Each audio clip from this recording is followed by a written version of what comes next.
So it's been about 3 months since my last video. The only thing I could say is the holidays came up, bills had to get paid, work got a little slow, and you know, a lot of money was going out, not a lot of money was coming in. But today's February the 18th. I'm actually waiting for a tow truck right now from AAA. We're actually getting towed to Dardan tuning down in Santee. Yeah, so I decided to get it towed with AAA because I put on the 750 injectors so I can try to get it as ready as I can. It's super windy out here, so I'm sorry if you can't really hear me. So yeah, the appointment's at 5:30 p.m. I'm waiting for the tow truck. They said it was going to be here around 3:30, so hopefully that's enough time to get there. I know there's going to be traffic and stuff like that, so I'm hoping for the best. It runs okay. My friend Mickey Mouse actually made me a quick map just to get the car running, and rather just play it safe. I have AAA, so I just called a tow truck to make it more convenient. So a couple things have happened since the last time. I got some tires for the hatchback, got a new shifter for it because the shifter before was cross-threaded at the little ball, and it would just rattle and just bother me, and I just decided to get a new little shifter set up. Other than that, it's just been sitting waiting for me to do something with it. So right now, since I'm waiting for the tow truck, I think I'm just going to show you a little bit around the cars, a couple things I've added to it. I actually picked up a new camera as well. I picked up a 70D. This thing's badass when it comes to autofocus. I don't have to mess with the focus anymore. So I got new tires for it. I got some Federals, RSR RRs. They're really grippy and noisy. I actually took up the bumper to make it easier on the tow truck driver to try to pull it up there. Man, it has webs everywhere, spider webs. Kind of embarrassing. Probably wipe it down before I go. Okay, so here's the inside of the car. There's a new shifter there. It's actually the Style K-Tune one. I really don't care about brands and shit like that, so I just needed something, you know, so I did that. I actually got the Circuit Hero base plate for it. There you go, Circuit Hero base plate for it. Just some random shift knob that's weighted. It feels really good. I just polished it, like semi-polished it with what I had with a little Harbor Freight polishing tool. It came out alright. Got a new e-brake lever on it as well because the other one was super beat up. And that's pretty much it. So we got the car loaded. Homie Rolito's gonna roll with us.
So before I close out this video, I wanted to share my experience with Dardan tuning.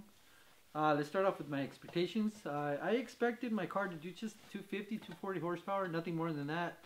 I mean, it's only a stock b20 turbo, like pretty simple setup. All I have is 750 injectors, 255 fuel pump, Turbonetics T3 T4, Honda map sensor, QTP cutout. You know, as far as the block goes, it's stock. And I just wanted to try something different. I was like, hey, you know what? Let's try 85. Let's try a new tuner. So before I chose Dardan to tune my car, I did a little bit of research. I will ask people, you know, some friends, people that we see on the street, hey, have you heard anything about Dardan tuning? And I've never heard anything bad about Dardan, like whatsoever. Like I've heard about, hey, my friend had his car tuned by him and his car's running fine, or it was never a direct person that's been tuned by him. So that's why I wanted to go ahead and share my experience with Dardan. The guy was super chill. He was super patient with me. I was late, like 2 hours, 2.5 hours. I mean, who, you know, keeps the patience for that long? I don't. You know, I've never felt welcome like that before, like at a tuner shop. But usually what you feel is like you come in, they tune you, and that's it. Just business, you know, like it's just straight up business. No relationship between the tuner and the person being tuned. Everything he was doing, he will go ahead and explain to us first, you know, be like, hey, you know, I'm doing this because of this, or look what I'm doing this because of that, you know, like, he really took his time with it, and we chatted back and forth. It didn't feel like he just wanted the money. He wanted to make sure that I was taken care of and I was like aware of what was going on with my car, which I've never felt like that before. Long story short, I felt super comfortable at his shop, you know, like I didn't feel like I was in the way, or I felt super involved in the tune. It wasn't just like, okay, I'm gonna stand in the corner and be quiet. Nah, man, he was talking back and forth, and like I said, explaining things, showing me on the graph, and be like, look, check this out. This is what I have. This is what I tune. It's a lot, you know. Like he definitely told me a lot of information. I'm not going to go ahead and tell you everything, but it's definitely like, you know, it's mind blowing how someone could take time like that. He made me feel comfortable with me tuning E85. You know, he went as far as like letting me borrow his car to go get E85, because like I said, I didn't come in prepared. I'm sure he's not going to do it for everybody, but you know, he saw me in a situation where I was like, damn, should I get an Uber or something? He's like, nah, man, don't worry about it. You can take my car.